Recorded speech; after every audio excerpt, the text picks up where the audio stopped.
जी जी sir. Sir, जी sir. Okay, alright. Last time हमने जीपीयू और सीपीयू के डिफरेंसेस देखे थे। If I can just show you that.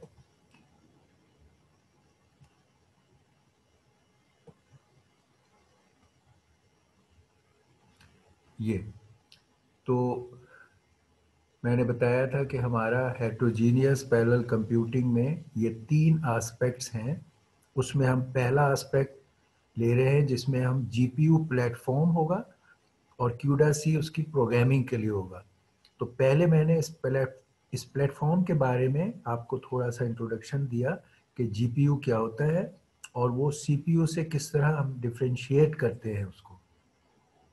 और हमने उसमें ये बात देखी कि मेजर चीज़ इसमें इसका ये है कि जीपीयू, क्योंकि सीपीयू हमेशा से कंट्रोल ओरिएंटेड चीज़ है, कंट्रोल पैरेललिज्म डालता है, इसलिए वो लेटेंसी को इम्प्रूव करने की कोशिश करता है, डिले बिटवीन इंस्ट्रक्शन। और जीपीयू जो है वो डाटा पैरेललिज्म को इम्प्लीमेंट करता है, इसलिए वो थ्रूपुट अचीव करता है bye running multiple data simultaneously. और फिर इसके हमने डिफरेंसेस देखे इनके दरमियान कि वो लेटेंसी के लिए कैशेस और सोफिस्टिकेटेड कंट्रोल और पावरफुल एएलयू यूज़ करता है, और जीपीयू जो है वो large number of ALUs, small caches और सिंपल कंट्रोल बेस्ड अरेंजमेंट है अपनी हार्डवेयर एरिया को इस्तेमाल करने के लिए। तो इसलिए जहाँ सीक्वेंशियल और कंट्रोल ओरिएंटेड इशू आए वहाँ पर हम सीपीयू को प्रेफर करते हैं, और जहाँ हाई डाटा पैरेललिज्म और थ्रूपुट की प्रेफरेंस हो, ज़रूरत हो, तो वहाँ हम जीपीयू को यूज़ करते हैं। तो we use the two things in combination. पहले आपका प्रोग्राम चलता है, वो सीक्वेंशियल पार्ट को लेता है, और जब उसके अंदर डाटा पैरेलल पार्ट आ जाता है, जैसे कि कोई इमेज आ गया जिसको प्रोसेस करना है, तो वो जीपीयू के हवाले करता है कि तुम मुझे ये फास्ट कैलकुलेट करके या प्रोसेस करके इसका रिजल्ट दो, और वो उसको प्रोवाइड करता है। इसलिए हम फिर जीपीयू को कहते हैं GPU is being used as an accelerator.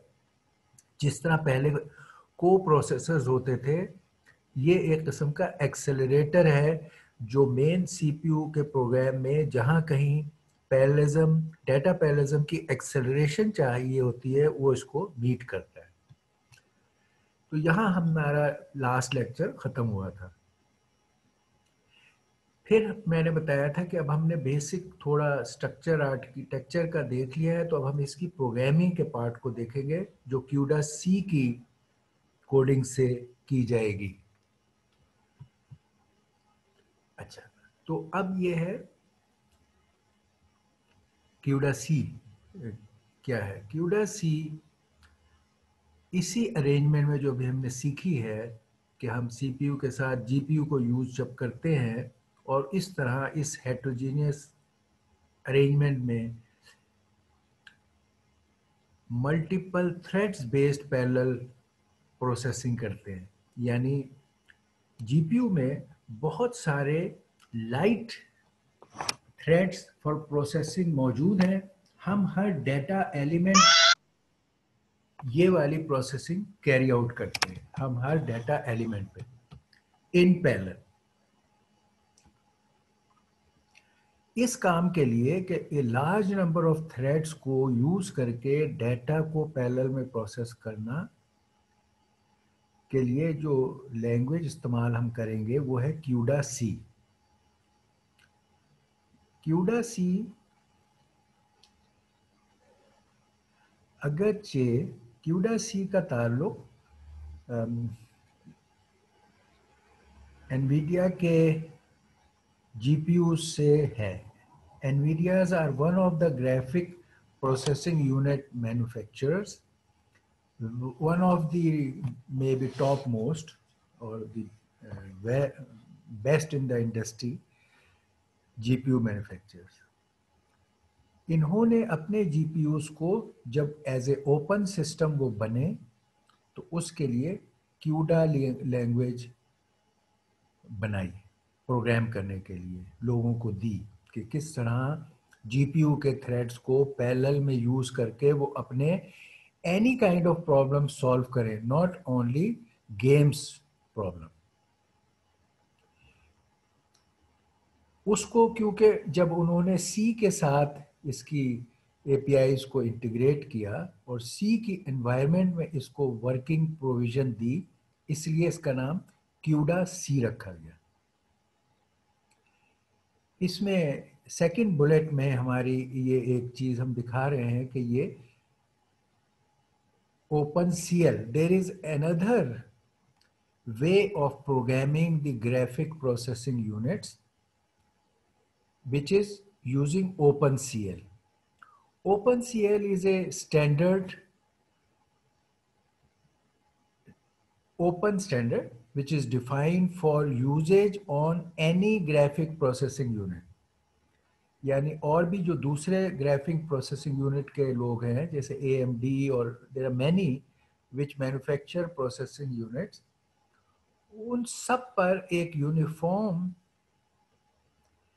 Programming environment provide करने के लिए OpenCL का स्टैंडर्ड डिफाइन किया गया है। Now the choice was, should we learn CUDA-C और OpenCL? While OpenCL is a wider, it has a wider scope for all graphic processing unit, its growth, because it is a standard defined and standards take time for their revision and upgrade and all that. So growth of OpenCL is not very fast. OpenCL standard was driven from CUDA-C. NVIDIA का जब जो CUDA-C था वो they were the first one to come into this activity, और जब OpenCL standard बन रहा था तो इन लोगों ने CUDA-C से बेस लेकर CUDA से बेस लेकर OpenCL को स्टैंडर्ड में डिफाइन किया था। सोर्स CUDA-CL OpenCL के लिए भी CUDA ही था, लेकिन CUDA क्योंकि a well known industrial GPU manufacture की बैकिंग है तो इसकी growth, upgrade and newer things are happening much faster in CUDA-C. So we have chosen CUDA-C for learning programming of graphic processing unit. Once you learn that, you can easily learn or adapt it for OpenCL thing because the main concept stays same. But this will be much more updated set of concepts which will come in CUDA-C. Okay. अब CUDA-C को सीखने के लिए हम ये 4 steps में इसको सीखेंगे। पहले हम देखेंगे कि ये डेटा पैरेललिज्म क्या है, और हम ये जो कहते हैं कि जीपीयू में there are large number of threads, तो हम उन थ्रेड्स को इस डेटा पे मैप करते हैं, यानी वी लिंक कि this thread will work on this data and this thread will work on this data. This is known as threads mapping. तो पहला स्टेप हमारे CUDA-C की प्रोग्रामिंग में ये होगा कि हम अपने डेटा पे थ्रेड्स को मैप करें ताकि फिर जब हम कोई इंस्ट्रक्शन दें तो हर थ्रेड अपने हिस्से के डेटा पे प्रोसेसिंग करे। तो पहला स्टेप सीखने में हमारा ये होगा। दूसरा पार्ट पे हम सीखेंगे कर्नल कोड। ये वर्ड SPMD पैरेलल प्रोग्रामिंग आपको बाद में एक्सप्लेन कर देंगे। इसके मायने वैसे ये सिंगल प्रोग्राम मल्टीपल डाटा, यानी आप एक प्रोग्राम लिखते हैं या एक इंस्ट्रक्शन आपकी है, वो सारे डेटा को प्रोसेस करने वाले थ्रेड्स पर एक ही इंस्ट्रक्शन चलती है। फर्स्ट को मैं कहता हूँ add two elements of an array. तो ये इंस्ट्रक्शन सारे कोर्स या थ्रेड्स पैरेलल में कैरी आउट करेंगे। तो ये क्या है, single program and multiple data. इस पे बेस करके जो हम कोड लिखते हैं, parallel code, that is called kernel code. ये हार्ट ऑफ द कोड है जहां प्रोसेसिंग होती है by a single program on multiple data. और इस कोड को पैरेलल डोमेन में जब हम लिखते हैं क्यूडासी में, तो इसको हम कहते हैं kernel code. This is the core code और कर्नल कोड। फिर एक चीज हमें सीखनी होगी कि डेटा की एलोकेशन एंड मूवमेंट के एपीआईज क्या है। अमूमन डेटा सीपीयू के पास शुरू में होता है और सीपीयू फिर ये प्लान करता है कि ये डाटा जीपीयू को भेजा जाएगा। किस तरह, क्या एपीआईज यूज होंगे to transfer data from CPU memory to GPU memory, ताकि फिर जीपीयू उसको प्रोसेस कर सके। और जीपीयू फिर अपने रिजल्ट्स अपनी मेमोरी में बनाता है और फिर वापस डाटा को भेजता है सीपीयू को। तो ये जो डाटा की मूवमेंट होती है between CPU and GPU memory, इसके एपीआईज हम सीखेंगे। एंड में फिर हम देखेंगे कि ये जो थ्रेड्स हैं और मेमोरी है, इसके मल्टीपल लेवल्स क्या है, हायरार्की क्या है, वो फिर हम टुवर्ड्स द एंड उसको सीखेंगे। तो हम देख रहे हैं कि 3 तरह की चीज़ें हैं। एक तो ये main hard hard code kernel code है, ये हम कोडिंग है, SPMD based kernel code. This is the parallel code और प्रोग्राम। इस प्रोग्राम के लिए कुछ एपीआईज हम थ्रेड्स की मैपिंग के लिए इस्तेमाल करेंगे और कुछ एपीआईज हम डाटा के ट्रांसफर के लिए यूज करेंगे। ये एडिशनल, ये भी कोड है, ये पेरिफेरल कोड्स हैं। ये हार्ड कोड है, ये kernel code and these APIs, ये मिला के हमारा क्यूडासी का प्रोग्राम बनेगा। अच्छा, अब हम एक एग्जाम्पल लेंगे, बहुत सिंपल सी एग्जाम्पल, वेक्टर एडिशन या 2 अरेज को ऐड करना। कि किस तरह, हमारा मकसद ये है कि वेक्टर को ऐड करना एक बहुत ही बेसिक और इम्पॉर्टेंट एग्जाम्पल है पैरेलल में डाटा को प्रोसेस करने की। It provides a very natural good example, basic example, जो हम देखेंगे कि कैसे 2 वेक्टर्स को क्यूडासी में पैरेलल में कैसे सॉल्व किया जा सकता है। मगर इससे पहले कि हम क्यूडासी में पैरेलल में वेक्टर्स को ऐड करना सीखें, we will learn how we can do it, how we have been doing it in C, and then we'll write the code for doing it in CUDA-C, and we will compare. You will see that a lot of basic ideas and background thinking knowledge of C is required for writing code in CUDA-C. You must be already familiar with programming things sequentially in C और C++. तो ये मैं आपको last time कह रहा था कि जब हम क्यूडासी सीखेंगे तो हम will take as a background that you understand C and C++. तो यहाँ मैं C और C++ में पहले वेक्टर एडिशन आपको दिखाऊंगा और फिर हम उसको देखेंगे कि हम उसको पैरेलल में करना चाहेंगे और क्यूडासी में करना चाहेंगे तो कैसे करें। तो यहाँ पर ये एग्जांपल वेक्टर एडिशन की है और ये ट्रेडिशनल सी कोड की तौर पर इसको हमने अभी सॉल्व किया सिक्वेंशियली।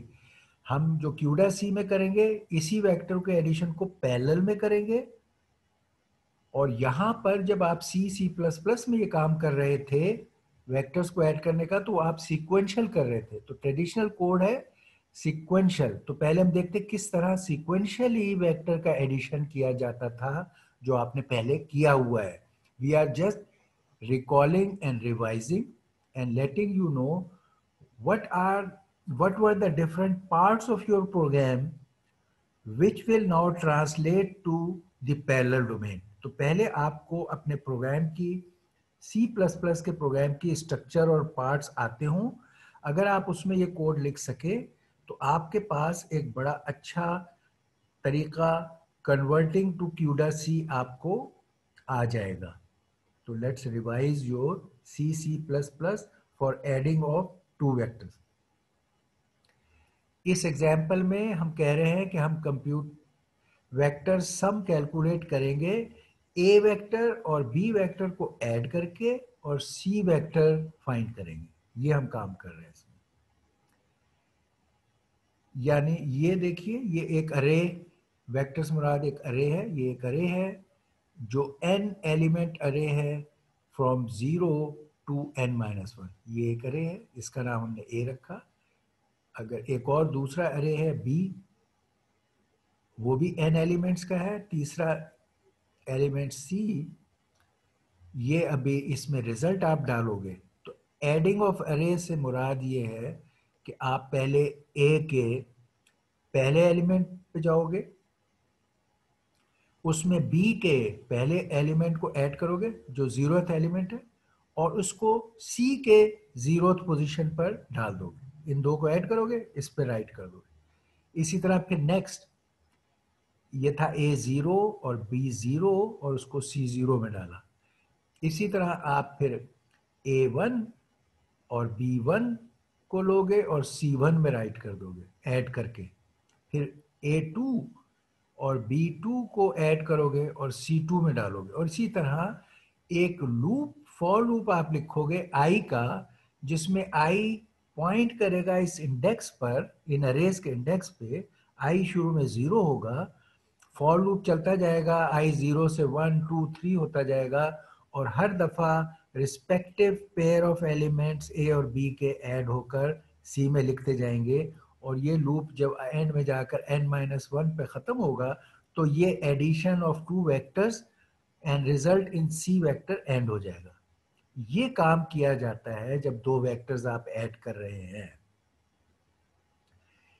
आप C++ का कोड इस तरह लिखते हैं कि एक फॉर लूप होता है जो बारी बारी हर पेयर ऑफ एलिमेंट्स पॉइंट करता है, उन्हें ऐड करता है। ये प्रोग्राम हमने यहां लिखा है।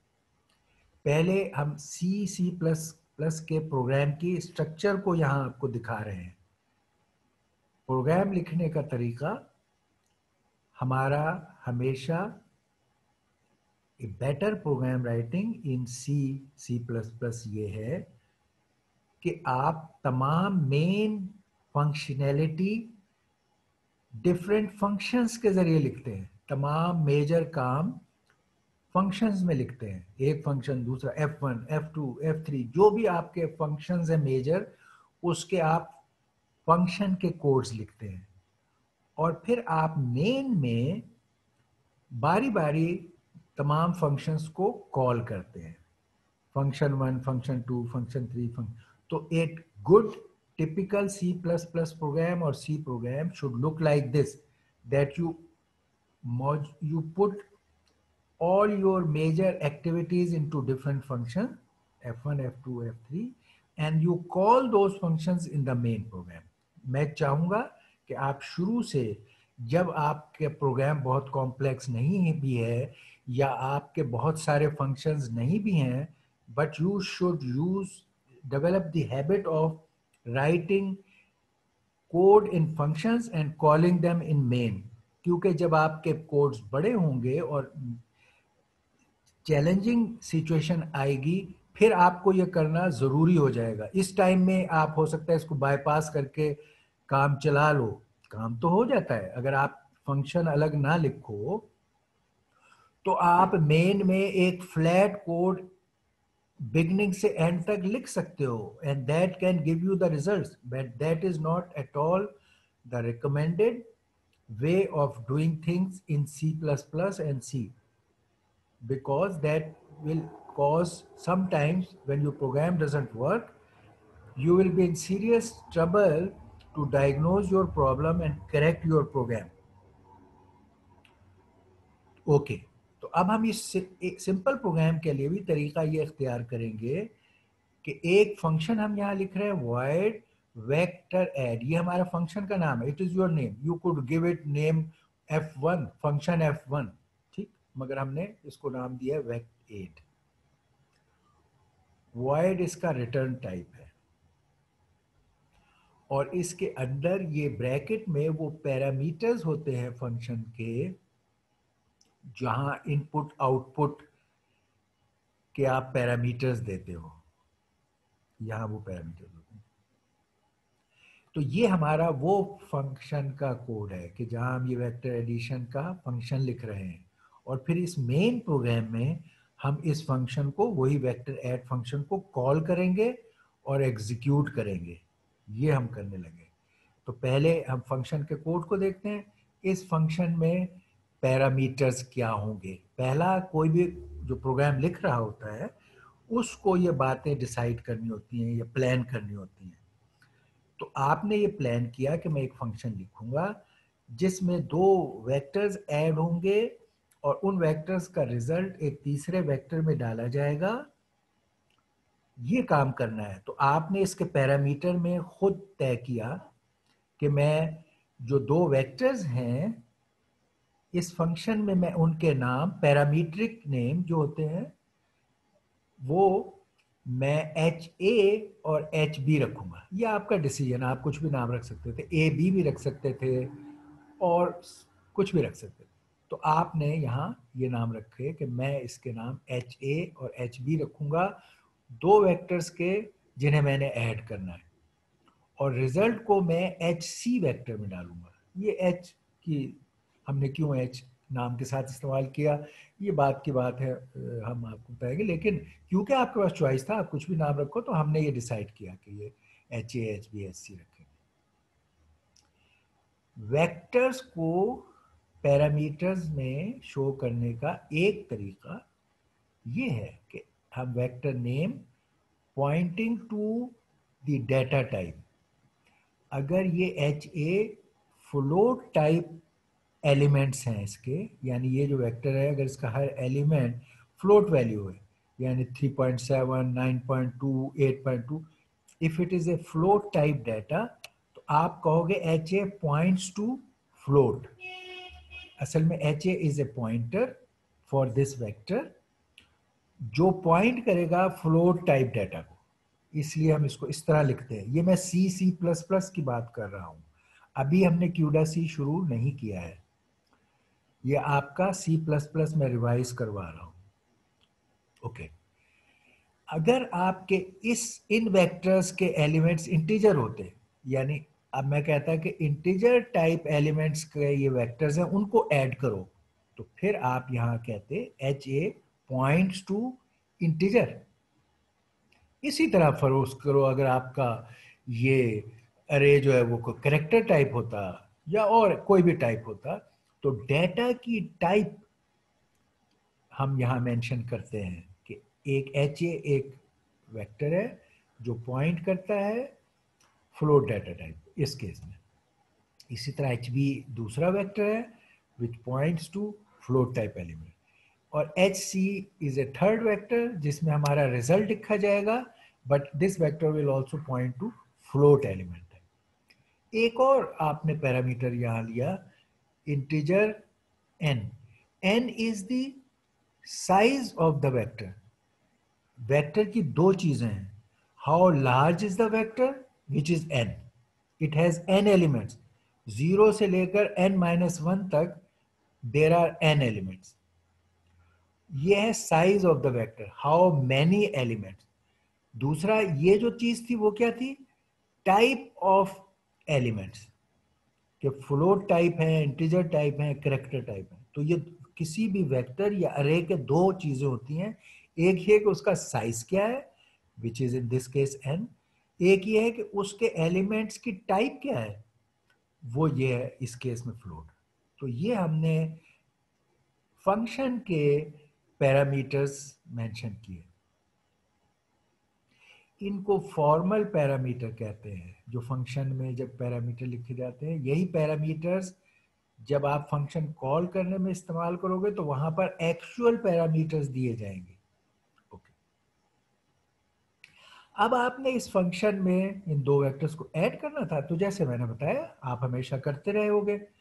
आपने ये एक डिक्लेयर किया, ये डिक्लेरेशन है, एक एक आई आपने कहा कि ये इंटीजर टाइप है, ये इंडेक्स के लिए आपने इस्तेमाल करना था।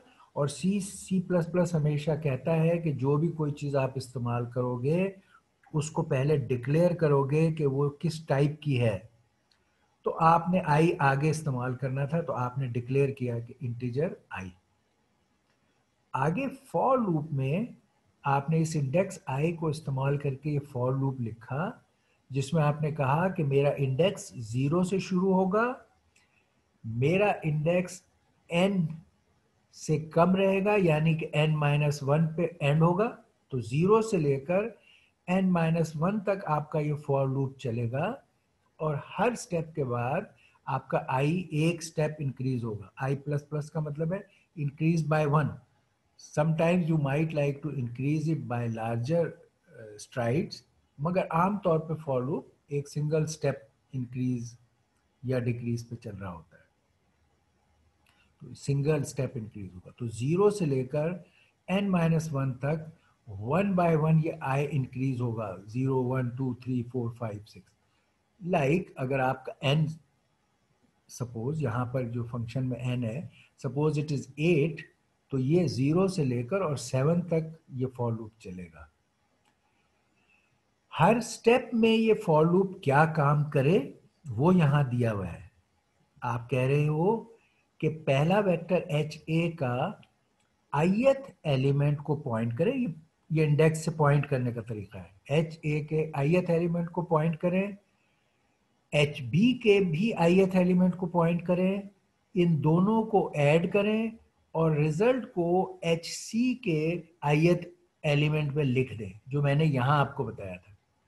आई की जो भी वैल्यू है वो वाले एलिमेंट्स ए और बी के लिए जाएंगे और उनको उसी जगह उसी पोजीशन में सी पर लिख दिया जाएगा।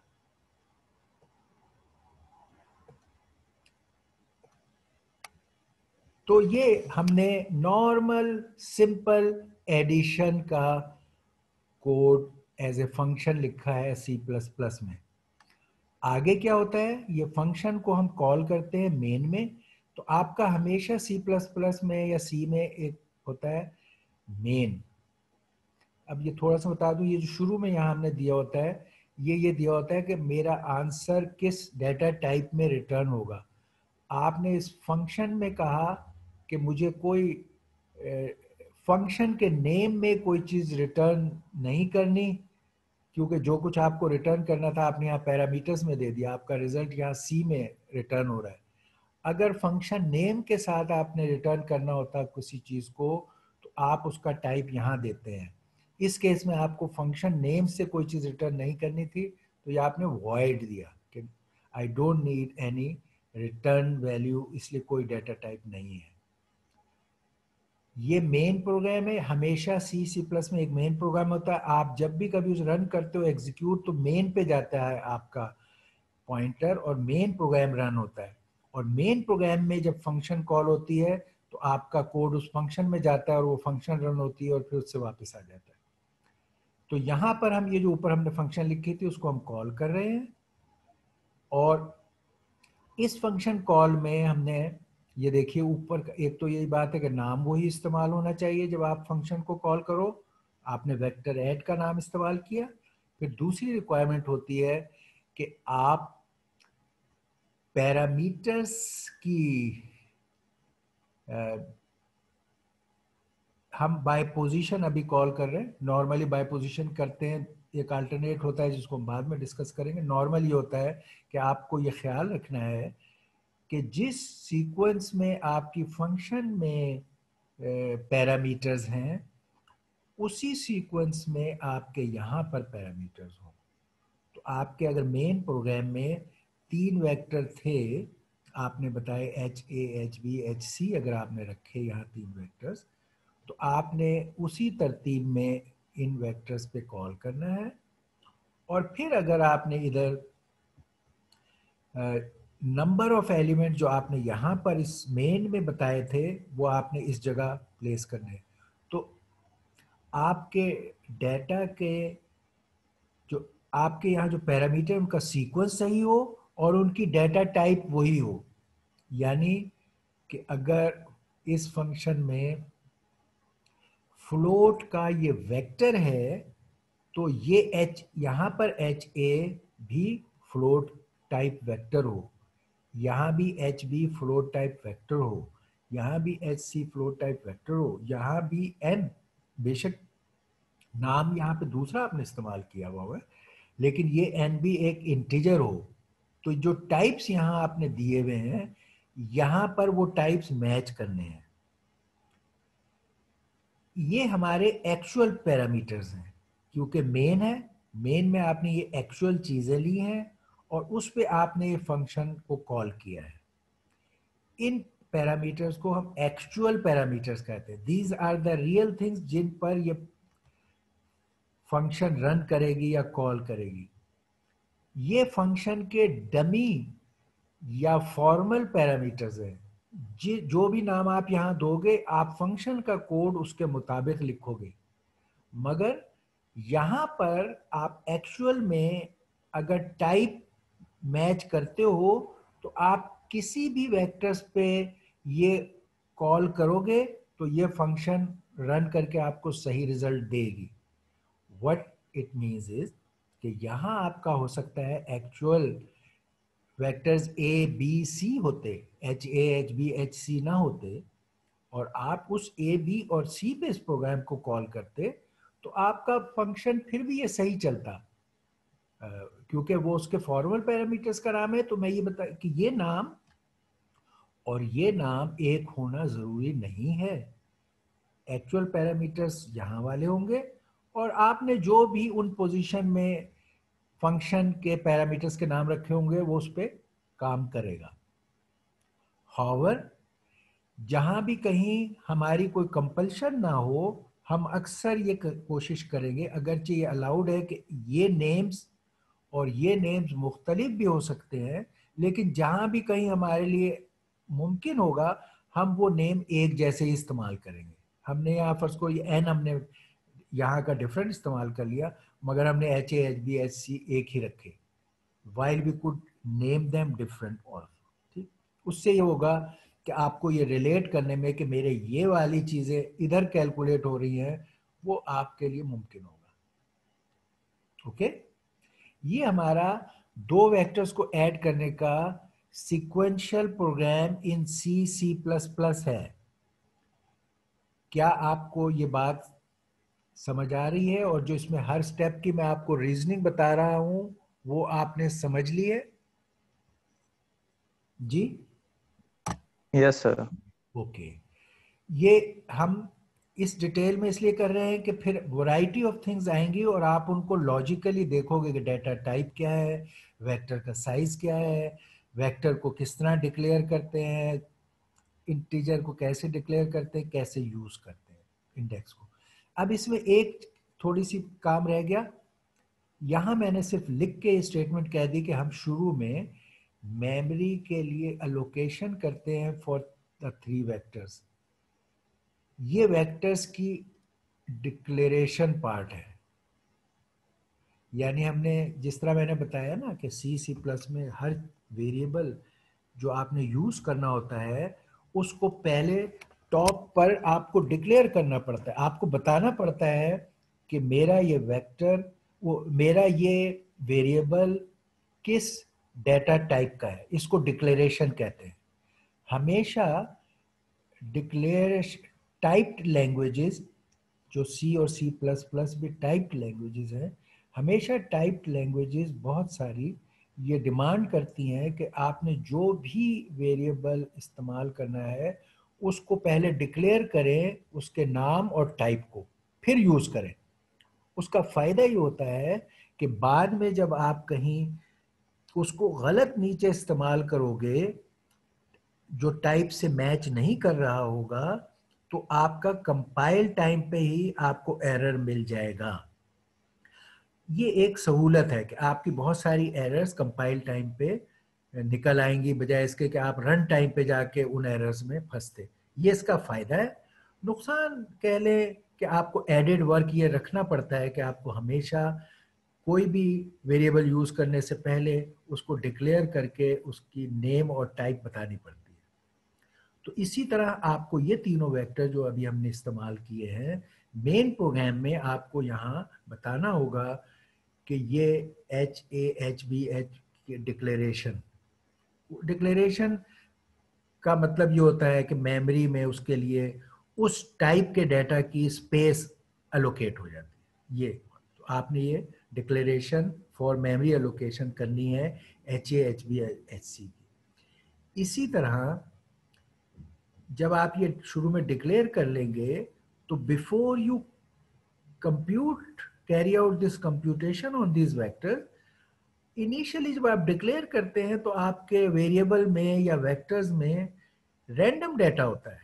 उसके अंदर तो बस आपने एक मेमोरी एलोकेट कर दी कि भाई ये वेक्टर के लिए या वेरिएबल के लिए मेमोरी है और ये मेमोरी इस तरह के डाटा टाइप के लिए है, लेकिन उसके अंदर कोई वैल्यूज नहीं होती, रैंडम डाटा होता है।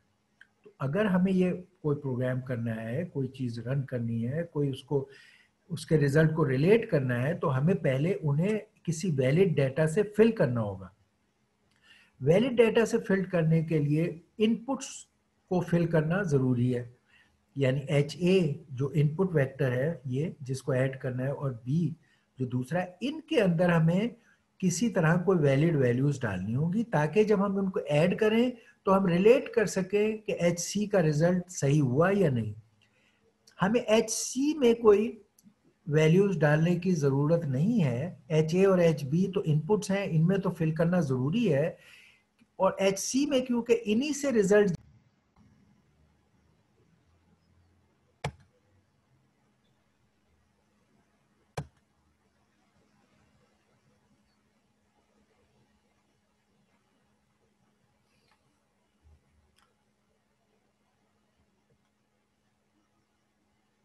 ओके।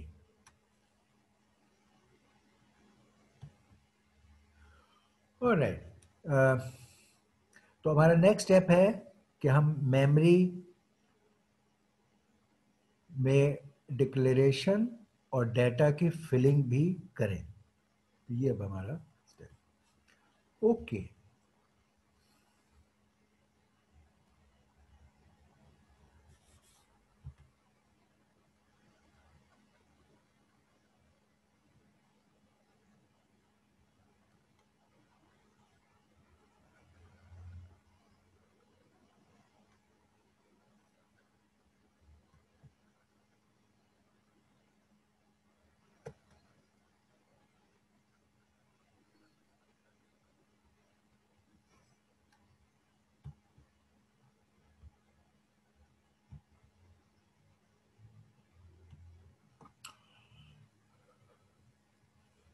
ऑलराइट, अच्छा। अब ये वाला काम कि मेमोरी को हमें इनिशियली हमें कोई वैल्यूज देनी है इन एलिमेंट्स को। अच्छा, इस काम के लिए C++ में डिक्लेरेशन के लिए, वेक्टर्स की डिक्लेरेशन के लिए दो मेथड्स इस्तेमाल होते हैं। एक स्टैटिक वेक्टर्स को डिक्लेयर करने का तरीका है और एक डायनेमिक। C++ में अक्सर हम स्टैटिक डिक्लेरेशन इस्तेमाल कर सकते हैं। डायनेमिक डिक्लेरेशन अरे का इस्तेमाल की ये है कि रन टाइम में आपको अरे को जनरेट करना है, वो बाद में हम किसी स्टेज पे देखेंगे। उसके लिए मेमोरी एलोक, एमएलओक इस्तेमाल होता है, और वो जब होता है हम करते हैं जब रन टाइम पे हमें अरे बनाना है। आम तौर पे हम अरेज को प्रोग्राम के शुरू में डिक्लेयर करते हैं लाइक ऑल अदर वेरिएबल्स, और उसी को फिर बाद में इस्तेमाल करते हैं। तो बिल्कुल बिगनिंग में ही मेमोरी को एलोकेट कर देते हैं और वो एंड तक मेमोरी अवेलेबल रहती है, और जब आपका प्रोग्राम ख़त्म हो जाता है तो वो मेमोरी फ्री हो जाती है खुद ही।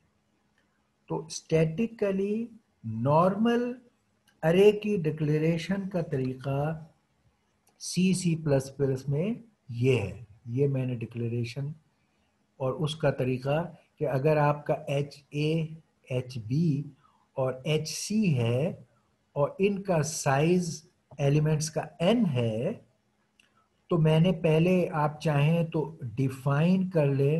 डिफाइन किसी भी कांस्टेंट को कोई वैल्यू देना, कांस्टेंट डिफाइन करने, तो आप डिफाइन डिफाइन यूज करके, मैं इसको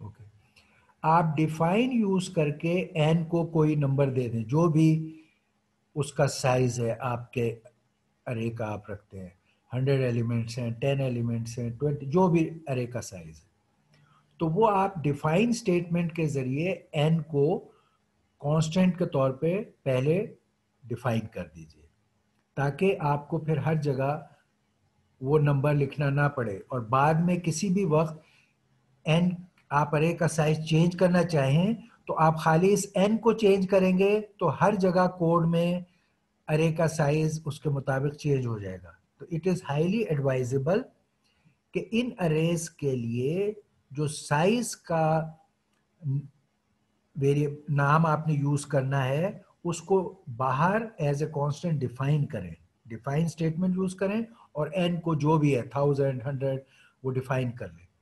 अगर आपने डिफाइन किया हुआ है तो अब अरेज की डिक्लेरेशन के लिए आप, अगर ये अरे फर्स्ट को अब इंटीजर टाइप है, सपोज यहाँ मैं इंटीजर अरे की एग्जांपल दिखा रहा हूँ, अब पहले मैं वो फ्लोट कहा था।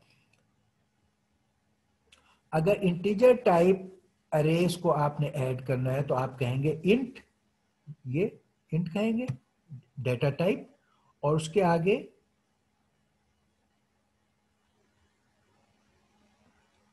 इंट के आगे आप कहोगे नेम ऑफ दैट अरे HA, और ब्रैकेट में आप कहोगे साइज ऑफ दैट अरे जो n आपने डिफाइन किया हुआ है। इसी तरह अगर ये एक से ज्यादा है तो यहाँ कॉमा डाल के या अलग अलग लिख के comma HB size n, HC size n। तो यहाँ आपने डिक्लेरेशन की है 3 अरेज की जिनके एलिमेंट्स इंटीजर टाइप हैं और जिनका साइज n है, बिग एन, कैपिटल एन। ये है मेमोरी एलोकेशन और डिक्लेरेशन ऑफ अरेज। इसी तरह ओके, यहाँ सिर्फ हमें डिक्लेरेशन चाहिए। अब ये अरेज डिक्लेयर हो गए, मगर मैंने जैसे बताया ये शुरू में तो इन पे रैंडम डाटा है, तो अगर हमें ये प्रोग्राम रन करना है तो हमें इनिशियली कुछ डाटा इनपुट अरेज HA और HB पे डालना होगा। वो डाटा डालने के हमारे पास बहुत सारे तरीके हैं। अगर आप एक टेस्ट प्रोग्राम लिख रहे हो तो आपकी बहुत सारे ऑप्शंस आप इस्तेमाल करते हो।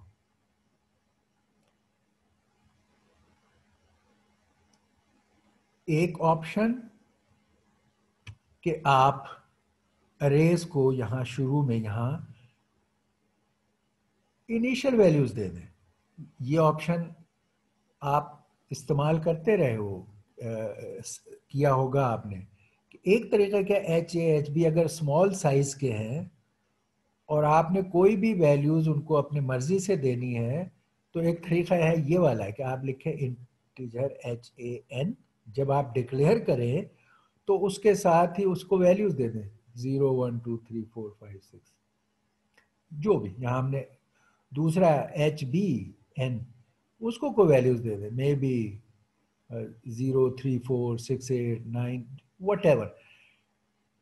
तो जितना ये साइज है n का, आप उतनी वैल्यूज इन ब्रैकेट कॉमे के साथ लिखेंगे तो इस अरे में वो वैल्यूज इनिशियलाइज हो जाएंगी या फिल हो जाएंगी। एक तरीका, ये तरीका अक्सर हम इस्तेमाल कर सकते हैं जब अरेज का साइज स्मॉल है और हमें ये एक्सेप्टेबल है कि हम जो भी वैल्यू वहां लिख रहे हैं वो हमें इस्तेमाल करनी है। ये उसमें हमारे पास फायदा है, मगर ये काम हम छोटे साइज के अरेज पे करना मुमकिन होगा। अगर अरे का साइज बहुत लार्ज है तो फिर इन डेटास को फिल करना बहुत लेबोरियस काम है। अगर ये लार्ज है तो फिर हमारे पास फिल करने के और ऑप्शंस हैं। एक तरीका कि हम एक फॉर लूप लिखें और उस लूप में इन अरेज को फिल करें। For I from 0 to n-1, जैसे अभी हमने लिखा था फॉर लूप, और उस फॉर लूप में हम कहें कि A I suppose is equal to I. अगर हम कहते हैं A I is equal to I, तो उसमें पहली जगह 1, फिर 2, फिर 3, फिर 4 फिल हो जाएगा। अगर हम कहें ए I is equal to 2i, तो फिर उसके अंदर पहले में 1, दूसरे में 2, पहले में 0, दूसरे में 2, फिर 4, फिर 6, फिर 8, इस तरह फिल हो जाएगा। और इस तरह, या हम कहें कि यार ए एन के फॉर लूप में हर जगह 1, ए एन में सारे एलिमेंट्स 1 हो, ए बी एन में सारे एलिमेंट्स 2 हो, सी एन में सारे एलिमेंट्स जब हम ऐड करेंगे तो हम देखेंगे 3 है। ये टेस्ट डाटा के लिए कि हमारा प्रोग्राम काम कर रहा है या नहीं, इसको देखने के लिए ए एन और बी एन में फिल करने के बहुत से तरीके हैं जो आप कर सकते हो या कोई कह सकता है आपसे। मगर एक इंटरेस्टिंग तरीका जो आपको हम कहेंगे और अक्सर आप यूज करोगे, और वो एक अच्छा सेंसिबल तरीका है प्रोग्राम के टेस्ट करने में, कि आप ए एन और बी एन में रैंडम डेटा फिल करो विद इन सम रेंज। ठीक, वो random data within some range fill करके और आप अपने प्रोग्राम को टेस्ट करो कि क्या आपका रिजल्ट सही है या नहीं।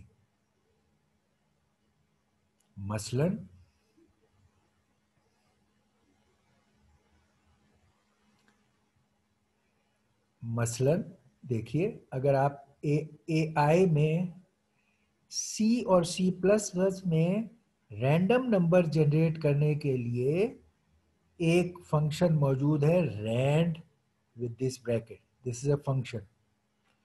तो अगर आप किसी भी एलिमेंट में ए के रैंड और ये ब्रैकेट का फंक्शन कॉल करोगे तो वो रैंडम नंबर कोई भी कॉल करके और इसमें लिख देगा।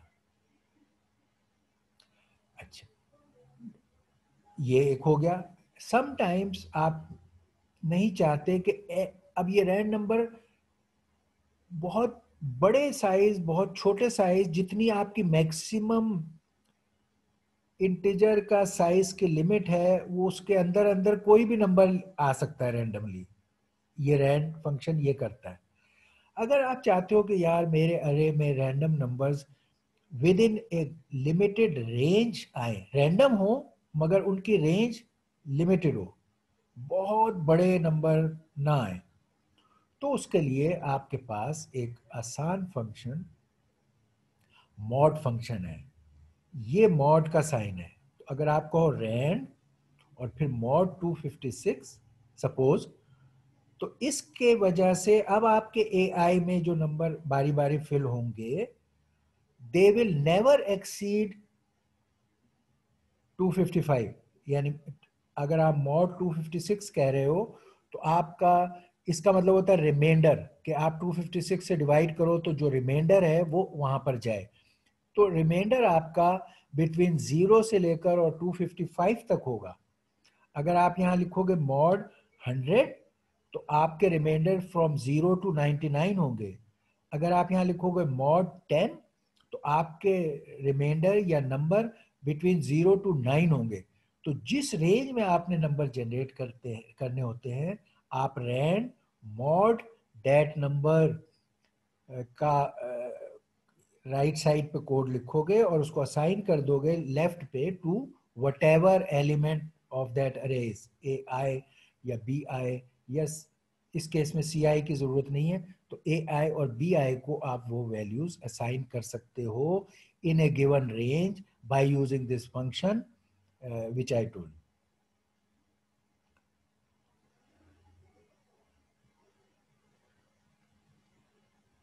ओके, तो अब हमें एक बात पता चल गई कि मेमोरी एलोकेशन या डिक्लेरेशन कैसे करनी है।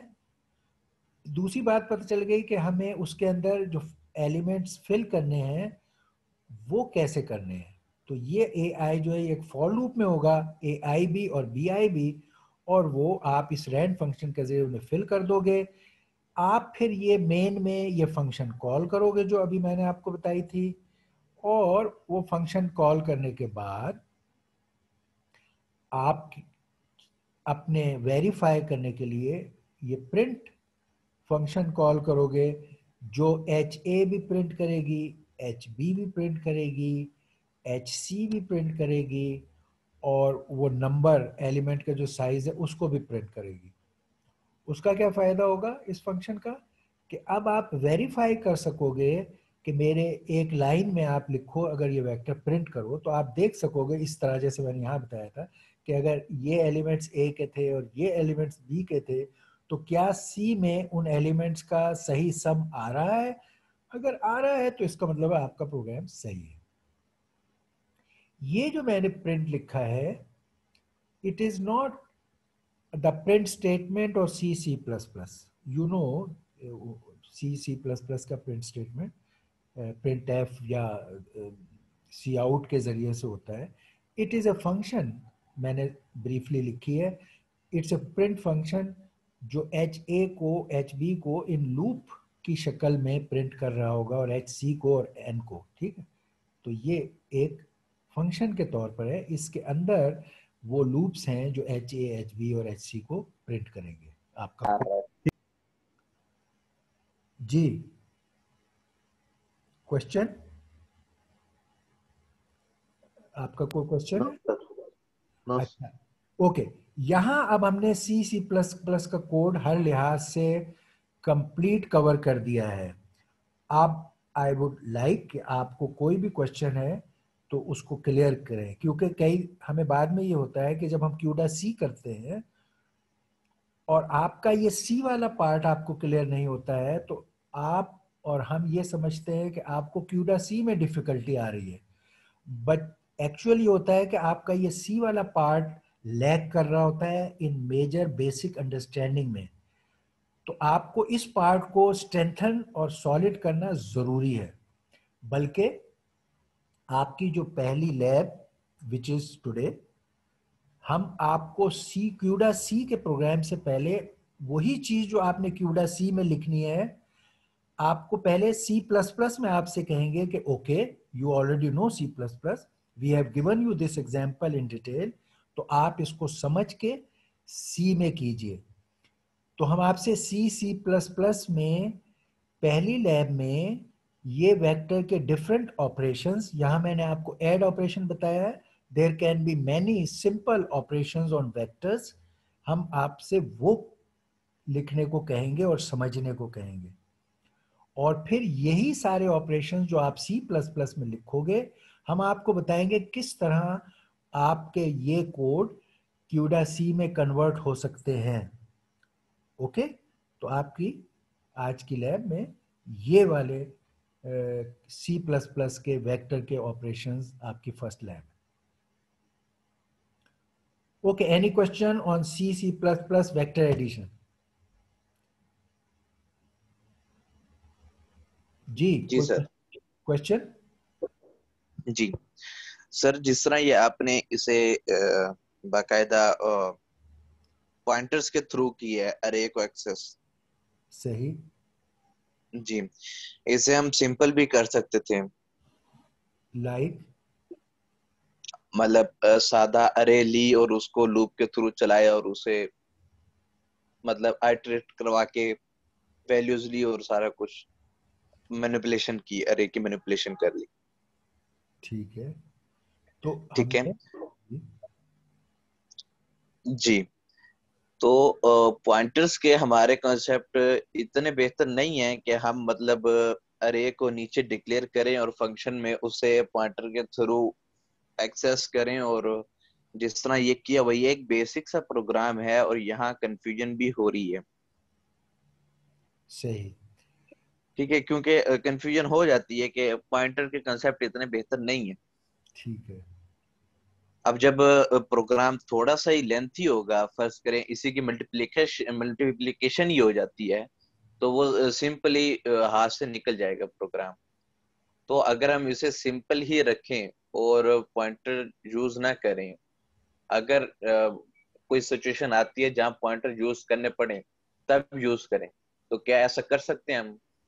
ओके, आप यही प्रोग्राम, आप कहते हो पॉइंटर यूज ना करें, तो यही प्रोग्राम जी। बगैर पॉइंटर यूज किए कैसे लिखोगे? सिंपल कर। जी। सिंपल क्या? सिंपल से बताएं कैसे। सिंपल मतलब दो अरे डिक्लेयर्स करें और उसमें उन्हें आइटरेट करवा के अरे लूप चला के उनमें वैल्यू सीन करवा लें। और वो कोड आप कहाँ लिखेंगे? फंक्शन में लिखोगे ये कोड? मेन में लिख ले, मेन में लिख लेंगे। मेन में? यही बात मैंने आपको अभी कुछ देर पहले आपने। पहले की थी। जी। जी। जी, आपने कहा कि फंक्शन बना बना के जी, और उस फंक्शन को कॉल कर लें। सही। सी जी। और सी प्लस प्लस का जो हाईली रिकमेंडेड और प्रैक्टिकल वे ऑफ सॉल्विंग है, वो ये है, वो मैंने आपको यहाँ पहले भी मेंशन किया, यहाँ भी दिखाया गया। तरीका उनका ये है कि वो कहते हैं, और क्यों कहते हैं वो भी मैंने आपको बताया, कि मेन इज अ प्लेस। असल में प्रोग्राम हमेशा मेन पर आएगा और रन करेगा। मेन इज अ प्लेस जहां आप एक्चुअल डेटा को लेंगे, और उसके बाद आपके प्रोग्राम में टिपिकली ये नजर आएगा, F1 F2 F3 F4 F1, और आखिर में रिटर्न या जो भी कुछ है खत्म हो गया। This is G. The typical main program for any practical decent big problems. एक तो कॉम्प्लेक्स प्रॉब्लम्स को हमेशा आप ब्रेक करते हो इनटू फंक्शंस, और आप उन फंक्शंस के कोड अलग अलग लिखते हो, और मेन में उन फंक्शंस को अरेंज करके कॉल करते हो। अच्छा, ये क्यों है? ये इसलिए है कि आपके जो भी जरा, एक तो फंक्शन, यू नो फंक्शन का बेनिफिट क्या है, कि वो अगर आपने एक दफा ढंग से लिख ली, तो आप उसको बहुत सी जगहों पे काम, यानी ये आपका प्रोग्राम है जो आपको, और जहां भी कहीं अभी आप देखोगे वेक्टर के ऑपरेशंस की तो पड़ेगी, आप ये एक दफा आपने फंक्शन बनाई है, समझ ली है, आप हर जगह उसको इस्तेमाल कर सकते हो। फिर ये प्रोग्राम आपने पहले अगर एक टाइप के अरेस पे चलाया, कल को आप दूसरे अरेस वैल्यूज पे चलाना चाहते हो, तब उस फंक्शन को कॉल कर, फंक्शन के अपने बेनिफिट्स हैं। दूसरा, फंक्शंस में ब्रेक करने से आपका प्रोग्राम मॉड्यूलर हो गया। आपको डिफिकल्टी लेवल प्रॉब्लम्स के हर फंक्शन पे ब्रेक है। आपने जब मेन चलाया और आपका प्रोग्राम नहीं चला, ये let's say it was a big problem जिसको आप सॉल्व कर रहे थे, F1 से लेकर F10 तक फंक्शंस थे, अब ये नहीं चल रहा, तो आप बारी बारी एक एक फंक्शन को डिबग करोगे, क्या मेरा F1 का रिजल्ट सही आया, तो वो आप देखो, फिर क्या मेरा F2 सही चला, फिर F3, तो आप फिर आखिर में आपको पता चलेगा मेरा F10 या F7 या F9 के एरिया में प्रॉब्लम है, फिर आप उस फंक्शन के कोड पर फोकस करोगे और उसे ठीक करोगे।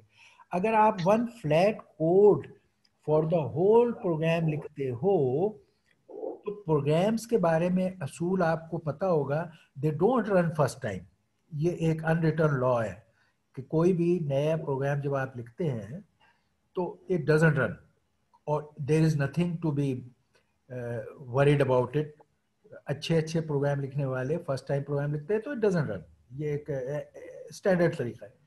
लेकिन आपकी सक्सेस इसमें है कि जब when it doesn't run, how to systematically find out and make it run. ये आपके प्रोग्राम का तरीका है। तो अब अगर आपने एक, मैं उसका नाम पहले इस्तेमाल इंडस्ट्री में भी होता है, उसको कहते थे स्पेगेटी कोड। जब तक ये स्ट्रक्चर्ड लैंग्वेजेस नहीं आई थी तो बहुत सारी लैंग्वेजेस थी जैसे फोर्ट्रॉन वगैरह, वो वन फ्लैट कोड लिख देते थे। वो कहीं कोई, वो बस शुरू करते थे एक एंड से दूसरे एंड तक, और गो टू स्टेटमेंट के जरिए से कहीं जाते रहते थे। और उसका प्रॉब्लम ही यही होता था कि no modularity, no debugging convenience, no, ये डिक्लेरेशन और स्ट्रक्चर्ड लैंग्वेजेस शुरू ही इसीलिए हुई। तो हम चाहेंगे कि जो मेन एम है किसी भी डिसेंट प्रोग्राम को सक्सेसफुली लिखने का, हम उसको तरीका सीखें। अच्छा, सही। अब सवाल ये आता जी। है कि यार हमने, चलो आपने जब सी सी प्लस सीखा, let's say the teacher skipped over this most important basic thing के यार ये जो है पॉइंटर, आपको हम पॉइंटर की बहुत सारी इंट्रिकेसीज हैं जो बहुत कॉम्प्लिकेटेड भी हो सकती हैं। हमारा एम इस कोर्स में वो नहीं है कि हम आपको पॉइंटर्स की तमाम इंट्रिकेसीज सिखाएं। There are some aspects of pointers which may start getting complicated, especially जब आप मल्टीपल लेवल्स पर जा रहे हैं और ये हो रहा है। हम उस लेवल की तो कॉम्प्लिकेशंस में आपको नहीं डाल रहे, लेकिन पॉइंटर्स के होने से जो एक सिंपल काम कि जब भी अरेज की मैनिपुलेशन करनी है तो फंक्शन में अरे को कॉल करने का एक आसान तरीका थ्रू द पॉइंटर है।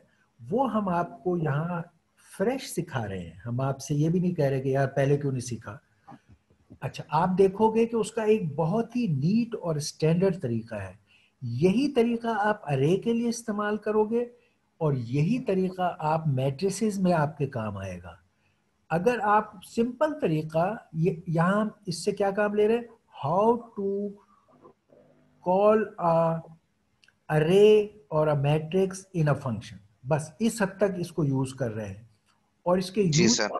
इसके यूज में आप देखो कि जब आपने जैसे ये स्टैटिकली यहाँ डिक्लेयर किया हुआ था और इसी जगह आप इसको इस्तेमाल कर रहे थे, तो आपने जब ये फंक्शन कॉल किया तो इस फंक्शन में ये एच ए के साथ ये बताया कि H A is pointing to an array. H A असल में जब यहां लिख रहे हैं ना तो ये बता रहा है it creates a pointer to the first element of the array. ठीक है, तो आप उसका नाम लिख रहे हो और पॉइंटिंग टू उस अरे के जो एलिमेंट की टाइप है वो लिख रहे हो। बस इतना काम करो, अरे का नाम ले रहे हो, जो भी अरे है उसका आप नाम लिख रहे हो और सिर्फ पॉइंटर डाल के बता रहे हो कि इसके अंदर एलिमेंट्स किस टाइप के हैं। और यही काम आप हर अरे में करोगे।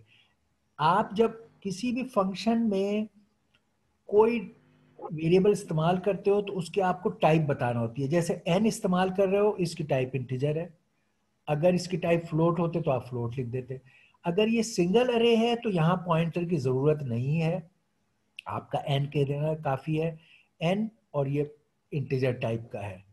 लेकिन जब ये अरे है तो इसमें आप बता रहे हो जैसे ही आप एच ए कहोगे पॉइंटिंग टू फ्लोट, आपकी इस अरे के पहले एलिमेंट पे पॉइंटर चला जाएगा और उस जगह उसको फ्लोट पे पॉइंट करने की एबिलिटी आ जाएगी। बस अगर आपका ये अरे जब इंटीजर का होता ये वाला अरे, तो फिर यहां आप H A pointing to integer करते।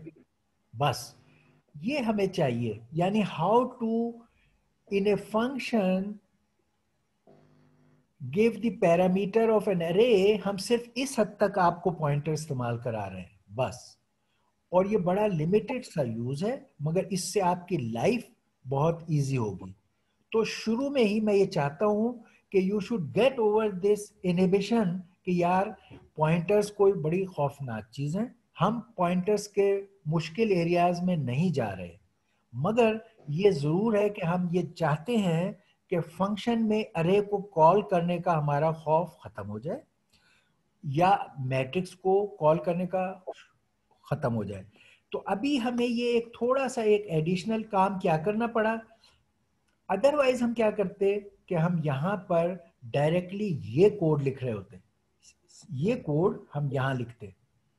अब क्या कर रहे हैं कि हम फंक्शन में कॉल कर रहे हैं और उस फंक्शन में जो ये पैरामीटर्स में टाइप बताई है वहां हम ये कोड लिख रहे हैं। सिर्फ इतना ये कनेक्शन है, कॉलिंग द फंक्शन,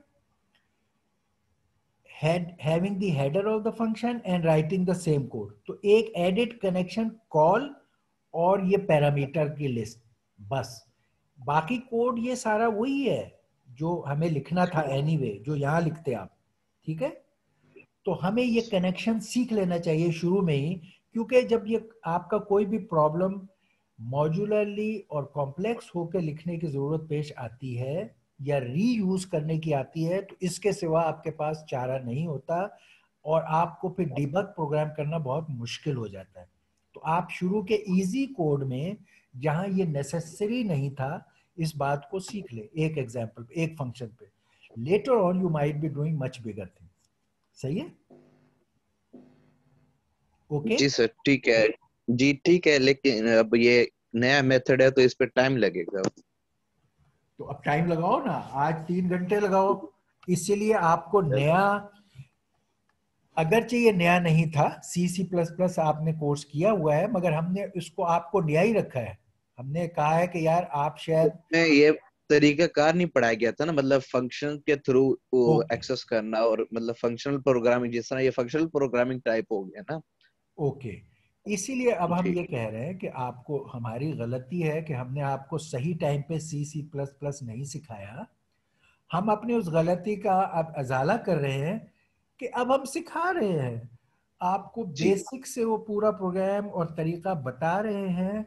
और अपने लैब के 3 आवर्स और लेक्चर के 1 आवर या 1.5 आवर उस पर खर्च कर रहे हैं एक सिंपल फंक्शन को कॉल करने के तरीके पर।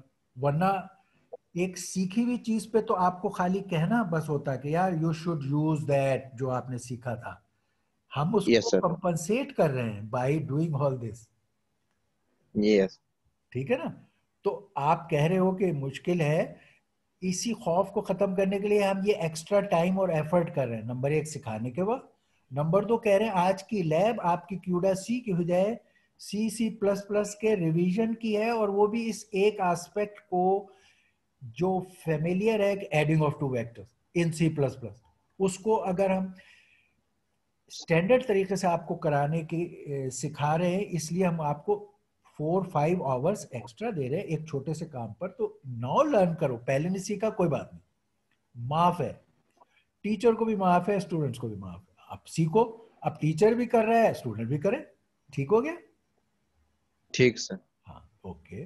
तो आज की लैब थैंक्स हम सर। आपके इसी पर खर्च करेंगे ताकि आपका ये फियर खत्म हो। इनफैक्ट आप एक दफा ये सीखोगे और देखोगे और अंडरस्टैंड, असल में अंडरस्टैंड से यूज करोगे, तो आप यू विल फाइंड के यू विल से कि यार no I will not do it that way. असल में ये थोड़ा सा एक हेजिटेशन रह गई, प्रोबेबली हमारी मिस्टेक है कि हमने उस टाइम में ये चीज नहीं आपको सिखाई।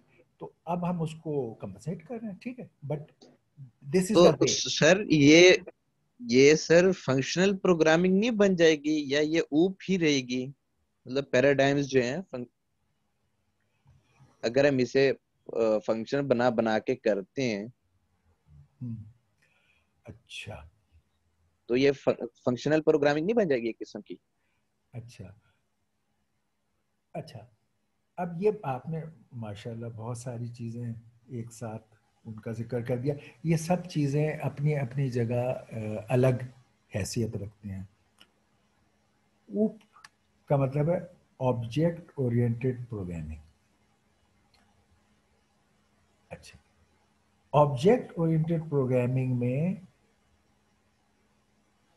आप वो काम सीखते हो जो क्लास, कोई काम करना है तो उसके लिए आप एक क्लास बनाते हो जिसके अंदर डेटा भी होता है और फंक्शंस भी होते हैं, और वो पूरी क्लास एक एंटिटी होती है। जब आपने कोई भी काम करना होता है तो उस पूरी क्लास से एक ऑब्जेक्ट इंस्टेंशिएट करते हो, ठीक है, और वो ऑब्जेक्ट को आप यूज करते हो, ये ऑब्जेक्ट ओरिएंटेड प्रोग्रामिंग या ऊप है। सी प्लस प्लस में C was not object oriented programming, C भी ये सारे काम करती है और सी प्लस प्लस भी वो सारे काम जो सी कर रही थी करती है। दोनों में फंक्शंस इस्तेमाल होते हैं। सी ऑब्जेक्ट ओरिएंटेड प्रोग्रामिंग नहीं है, उसमें भी फंक्शंस इस्तेमाल होते हैं। C plus plus object oriented programming है, उसमें भी फंक्शंस इस्तेमाल होते हैं, ठीक है। लेकिन सी प्लस प्लस में क्लास का कॉन्सेप्ट और ऑब्जेक्ट्स को इंस्टेंशिएट करने का कॉन्सेप्ट भी है, इसलिए C plus plus is object oriented programming language और paradigm and C is not object oriented. लेकिन दोनों में फंक्शन का यूज करना एक डिसेंट तरीका है कोड को लिखने का। दोनों में, सी में भी फंक्शन इस्तेमाल होता है, सी प्लस प्लस में भी फंक्शन इस्तेमाल होता है। सी में क्योंकि क्लास बेस्ड अप्रोच नहीं है ऑब्जेक्ट्स को बनाने की, इसलिए सी को हम कहते हैं ऑब्जेक्ट ओरिएंटेड प्रोग्रामिंग नहीं है। सी प्लस प्लस को कहते हैं ऑब्जेक्ट ओरिएंटेड प्रोग्रामिंग को सपोर्ट करती है, ठीक हो गया। फंक्शन बनाने का मतलब फंक्शनल प्रोग्रामिंग का वर्ड किसी और सेंस में इस्तेमाल होता है। वो एक पैराडाइम है प्रोग्रामिंग का, फंक्शनल प्रोग्रामिंग, जो इन बातों से हट के है, उसको अभी हम डिस्कस नहीं कर रहे टू अवॉइड एनी कंफ्यूजन। वो एक अप्रोच का नाम है, जैसे ऑब्जेक्ट ओरिएंटेड प्रोग्रामिंग एक तरीका और अप्रोच का जी नाम जी है, ऐसे ही वो है। फंक्शन का जी। यूज करना और फंक्शनल प्रोग्रामिंग दो अलग बातें हैं। फंक्शन आप हर तरह के जितने भी कोड्स, इवन मैंने अभी आपको फोरट्रॉन का बताया था कि वो बड़ा हौच पौच तरीके से प्रोग्राम लिखते थे, इवन उनके टाइम में प्रोसीजर और फंक्शन का था। फंक्शन का मकसद सिर्फ ये है कि जैसे आपने अगर दो नंबरों को ऐड करना है, तो एक तरीका है आप हमेशा जब दो नंबर लें उनका कोड लिखें और उनको ऐड करें, और एक तरीका यह है कि आप एक फंक्शन ऐड का लिख लें और जिन भी नंबरों को आपने ऐड करना है उसको पैरामीटर में वो नंबर दे दें और वो आपको काम कर देगा। तो फंक्शन का एक ये मकसद है, और दूसरा कोड को नीट करना है कि आपके 10 इंस्ट्रक्शंस अगर बार बार कोई काम करने के लिए इस्तेमाल हो रहे हैं, तो उन 10 इंस्ट्रक्शंस को आपको बार बार लिखने के बजाय आप एक फंक्शन के हेडिंग में उन्हें डाल दें और हर दफा जब वो काम करना हो तो फंक्शन कॉल करें। फंक्शन की ये आसानियां हैं जो हर प्रोग्रामिंग लैंग्वेज में होती हैं, वो खा ऑब्जेक्ट ओरिएंटेड हो, खा वो फंक्शनल प्रोग्रामिंग की लैंग्वेज हो या कुछ भी हो, उनमें फंक्शन का एक काम होता है और नीड होती है। सी में भी फंक्शन है। अभी जो मैंने आपको एक कोड दिखाया, ये इसीलिए मैं इसको मैंने सी कोड कहा क्योंकि सी प्लस प्लस का एक सबसेट है छोटा, जिसमें ऑब्जेक्ट ओरिएंटेड प्रोग्रामिंग नहीं भी है, क्योंकि हम अभी ऑब्जेक्ट ओरिएंटेड प्रोग्रामिंग सीखने पर आपको तवक्को नहीं रख रहे कि यार ओहो तुम्हें ऑब्जेक्ट ओरिएंटेड प्रोग्रामिंग क्यों नहीं आती, क्लास सीखो। हम आपको कह रहे नहीं, क्लास सीखने की जरूरत नहीं है। अगर आती है तब भी ठीक है, नहीं आती कोई बात नहीं। लेकिन हम ये कह रहे हैं सी जिसमें फंक्शन का है और सी प्लस प्लस उसमें भी फंक्शन का है, तो आपको फंक्शन यूज करना आता हो। ठीक हो गया, ये बातों में चारों में फर्क आ गया। सही। Object oriented programming, functional programming, using of function in C और सी प्लस प्लस। अभी ये कोड सी का है इसलिए कि C is a subset of C plus plus, और हम कह रहे हैं कि अभी आपको सिर्फ सी प्लस प्लस का ये सबसेट जो सिंपल प्रोग्राम का है वो आपने इस्तेमाल करना है। आपसे हम इस वक्त क्लासों की तवक्को नहीं कर रहे, यार आपको क्लासेस भी आती हो। ओके सही। Okay, all okay sir. Thanks. अच्छा जी। अब वेलकम। अच्छा, अब हम आज की लैब आप इसी पर है, आपने अभी सी प्लस प्लस रिवाइज करना है, लेकिन अब इन फ्यूचर किस तरह ये चीज आप सी प्लस प्लस में इस्तेमाल करो, वो सी क्यूडा सी में इस्तेमाल करोगे, अब हम उसकी बात करेंगे, ठीक है। ताकि जब आप नेक्स्ट लैब में हो और ये सी कर चुके हो तो आप इसको रिलेट कर लो कि अच्छा अच्छा मैं ये कर रहा हूँ। इसको हम अभी इंट्रोड्यूस करेंगे और फिर हम अपने नेक्स्ट लेक्चर में इसकी डिटेल लेंगे। और बड़ा इंटरेस्टिंग है, आप देखोगे कि आपको सी का रिवाइज करना क्यूडा सी में बहुत काम आ जाएगा। और उसको अगर आप रिवाइज नहीं करते तो एट टाइम्स आपको लगता है क्यूडा सी बहुत मुश्किल है। एक्चुअली क्यूडा सी बहुत मुश्किल नहीं है, it's just a newer concept, it's a modern way of doing thing, but it's not very difficult provided you have your basis in C corrected, जो हम कर रहे हैं। सही, ओके। अच्छा, अब क्यूडा सी वाला इसी प्रॉब्लम को कैसे करेगा है, ये मैं आपको पहले थोड़ा सा पिक्टोरियली यहाँ दिखा दूं। यही आपने दो वेक्टर ऐड करने हैं। ये अभी हमने सीक्वेंशियल प्रोग्राम दिखाया, मैंने कहा कि ए जी, वो आपने यहाँ एक फॉर लूप डाला था। फॉर लूप बारी बारी ए जीरो और बी जीरो को पॉइंट करता था और वो सी जीरो में रिजल्ट लिख देता था। फिर फॉर लूप अगले एलिमेंट पे जाता था, पॉइंट करता था। पैरेलल वाले कहते हैं कि यार हमारे पास इतना सब्र नहीं है कि हम एक एक दफा ये काम करें। ये सीक्वेंशियल वालों में ये सब्र था कि पहले ये करे फिर ये करे फिर ये करे। तो फॉर लूप अगर इसके एलिमेंट का साइज 1000 साइज के अरेज थे जो बड़े प्रैक्टिकल हैं, तो वो 1000 स्टेप्स में ये मसला हल होता था। अगर हर स्टेप, हर एडिशन फर्ज करो एक माइक्रो सेकेंड ले रहा है तो आप 1000 माइक्रो सेकेंड में ये काम करेंगे, बल्कि शायद 2000 में, क्योंकि वो फॉर लूप पर भी एक स्टेप आपका जाया होता है। तो 1000 या चलो 1000 रखते हैं, 1000 माइक्रो सेकेंड या मिली सेकेंड में आपका ये काम होगा। ये जो पैरेलल वाले हैं ये बेसब्र लोग हैं, कहते हैं मेरे पास बड़ा कम टाइम है, मैं नहीं 1000 बारी बारी करता, मैं एक वक्त में एक स्टेप में ये पैरेलल में सारा काम करना चाहता हूँ। तो फिर वो कहता है कि यार मुझे तुम एक प्रोसेसिंग ऐड करने का हर एलिमेंट के अगेंस्ट दे दो। आप कहते हो लोगे, आपने उसको हर एलिमेंट के 1000 एडर्स प्रोवाइड कर दिए। ये हमारे केस में they are simple threads, threads of computing. So they are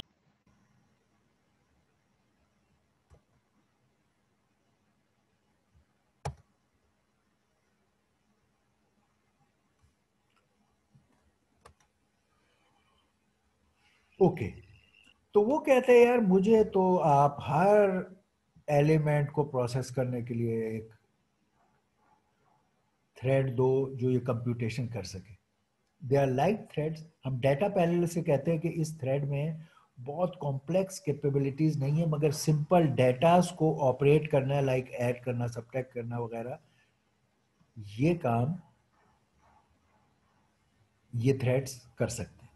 तो इस ये कैसे करेगा पैरेलल वाला? ये हर जगह एक थ्रेड रखेगा, इन थ्रेड्स को मैपिंग जो मैंने आपको कहा था मैप कर देगा। हर थ्रेड को पता होगा कि मेरा नंबर 0 है, इस थ्रेड को पता है मेरा नंबर 1 है, इस थ्रेड को पता है मेरा नंबर 2 है, इसको 3, इसको, हर थ्रेड को अपना नंबर पता है।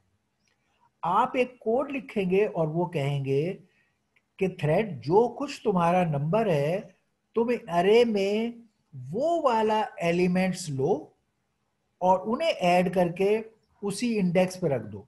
यानी थ्रेड का जो अपना नंबर है उसको वो एज ए इंडेक्स इस्तेमाल करेगा और हर थ्रेड ये काम करेगा, add A I to B I and put it to C I. हर थ्रेड ये काम कर रहा है where I is the index of that thread. इससे क्या होगा, एक दफा A I plus B I goes to C I, एक दफा सारे थ्रेड पैरेलल में एग्जीक्यूट करेंगे और एक स्टेप में ये काम हो जाएगा, एक स्टेप में, instead of 1000 steps, because you had 1000 threads which worked on it in parallel. It was like that कि ये आपके ब्रिक्स थी, लेट्स से ये 1000 ब्रिक्स थी, और एक लेबर को आपने लगाया और उससे कहा यार ये ब्रिक्स उठा के यहां से यहां रख दो, और वो पहले उसने ये ब्रिक्स का पैर उठाया यहाँ रख दिया, फिर इन ब्रिक्स का पैर उठाया यहाँ रख दिया, फिर, और वो 1000 टाइम्स गया और ब्रिक्स के पैर उठा उठा के रखता रहा। 1000 टाइम्स उसने ये राउंड लगाए। यहाँ आपने 1000 मजदूर लगा दिए, लेबरर, और हर एक से कहा okay you pick your pair of bricks and put it here. वो एक दफा गए और उन्होंने उठा के रख दिया। आम हालात में हम कहते हैं कि यार 1000 लेबर्स को एम्प्लॉय करना तो बहुत एक्सपेंसिव है, लेकिन यहां हमें जीपीयू और क्यूडा सी के जरिए से ये सहूलत हासिल है कि ये हमारे पास एक good, efficient, cheap way of labours available है, जिससे हम पैरेलल में सारे काम बारी बारी करवा सकते हैं और इस तरह स्पीड अप हासिल कर सकते हैं। ये वही काम एडिशन ऑफ अरे हम जब क्यूडा सी में करेंगे जीपीयू पे तो इस तरह करेंगे। This was just for your motivational part कि देखिए ये किस तरह एफिशिएंट हो जाएगा। अब ये कैसे होगा उसको हम अपने आपके नेक्स्ट क्लास में सीखेंगे कि how would we do it in CUDA C this problem. ये सिर्फ मैंने यहाँ तक अभी आपको दिखा दिया कि ये एक इंस्ट्रक्शन होगी कि C I is equal to E I plus B I, और उसके ऊपर ये एक स्टेटमेंट है जो सिर्फ बेसिकली मैप कर रही है, हर एक इंडेक्स को अपना नंबर दे रही है आई। ये बहुत सारे थ्रेड्स वहां मौजूद थे जीपीयू में, हर एक थ्रेड को अपना नंबर आई में मिला और हर थ्रेड ने ये काम किया ए आई प्लस बी आई।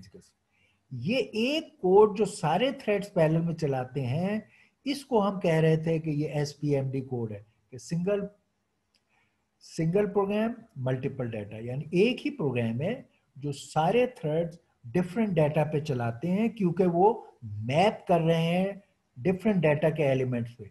एक थ्रेड ने 0 को मैप किया, एक ने 1 को, एक ने 2 को, और इस तरह वो सारा काम कर लेते हैं। इस बात का डिटेल्ड कोड इन क्यूडा सी हम अपनी नेक्स्ट क्लास में कवर करेंगे। उससे पहले आप सी में ये वाले काम करना सीख जाओगे। सी में हम आपको वेक्टर्स के मल्टीपल ऑपरेशंस कराएंगे, जैसे adding of vector, multiplying elements of vector, finding dot product of vectors. इस तरह के सिंपल ऑपरेशंस आप रिपीटेडली करके उनको समझ लोगे, जो बाद में पैरेलल में काम आएंगे। Okay, any questions? If you don't, any questions you have? Okay, so we end our class no here. Sir. Okay. Sir ji जी सर बुक पड़ी है आपके पास ये? जी हाँ, जी हाँ, बुक। सर ये क्लासरूम में अपलोड कर दें, क्योंकि हाँ सर नेट से नहीं मिली हमें ना, ये भी और क्रिप्टोग्राफी की भी। ओके, ठीक है। ये जो बुक है जो इस सिलसिले में मैं अपलोड करूंगा, वो क्यूडा सी वाली करूंगा, जो मैंने आपको अपने प्रोग्राम के शुरू में बताया है। एक क्यूडा सी वाली करूंगा और ओपन एमपी वाली करूंगा और एमपीआई, जो हमने इस कोर्स में सीखने हैं। As far as C plus plus का पार्ट इज कंसर्न, वो आप you refer any book or anything, there is abundance, just go to C and C++ basicsites.org वाले, और उन पर आपको इनकी abundance गाइडेंस है। उसमें से आप सिलेक्टेड जो भी पार्ट को इस्तेमाल कर रहे हैं आप वहां से कंसल्ट करें। ड्यूरिंग द लैब भी कंसल्ट कर सकते हो, अदरवाइज सीखने के लिए भी कर सकते हो, अपनी कोई प्रीवियस रेफरेंस बुक भी इस्तेमाल कर सकते हो। तो जहां तक सीक्वेंशियल वाला काम है, C++ वाला, वो आप नेट से बुक्स भी बेताशा है, कोई भी बुक आप ले सकते हो, मगर बेसिक तरीका ये कि you should get into the habit of consulting the reference manual of C++, जो नेट पे मौजूद है, C.org पे भी, C++.org जो भी है, और वहां पर आप रेलेवेंट चीज पे एक्सेस करके चीज देखना और यूज करना सीखो। वो आपने हमेशा करना है। हाउएवर, जो हमारे इस कोर्स से रिलेटेड मैं 3 बुक्स आपको बताई हैं, वो मैं आपको तीनों बुक्स इसकी भी लोड कर दूंगा, और इसी तरह जो क्रिप्टोग्राफी की भी, वो मैं लोड कर दूंगा। मेरे पास sir soft video lecture upload कर दीजिएगा प्लीज। ओके जी, वो वीडियो अब इंशाल्लाह, अब हमारा लैब इंजीनियर साहब, he was on leave for few days, I don't know if Haseeb is there. Haseeb, are you there? अच्छा, वो now he is back from leave, तो अब रेगुलरली वो आपको वीडियो लेक्चर्स भी अपलोड कर देंगे, ठीक है। और स्लाइड्स मैं रेगुलरली अपलोड करूंगा, बुक्स मैं अपलोड कर दूंगा, और वीडियो लेक्चर्स और आपकी अटेंडेंस वो अपलोड किया करेंगे। तो अब इंशाल्लाह आपको यूट्यूब लेक्चर्स में भी डिले नहीं मिलेगा। We do it almost every day. Video lecture आपको नेक्स्ट डे तक अक्सर मिल जाएगा और क्लास स्लाइड्स आपको सेम डे तक मिल जाएंगी। ठीक, okay, okay sir. Alright, okay sir, thank you. Okay, अल्लाह हाफिज। अल्लाह हाफिज।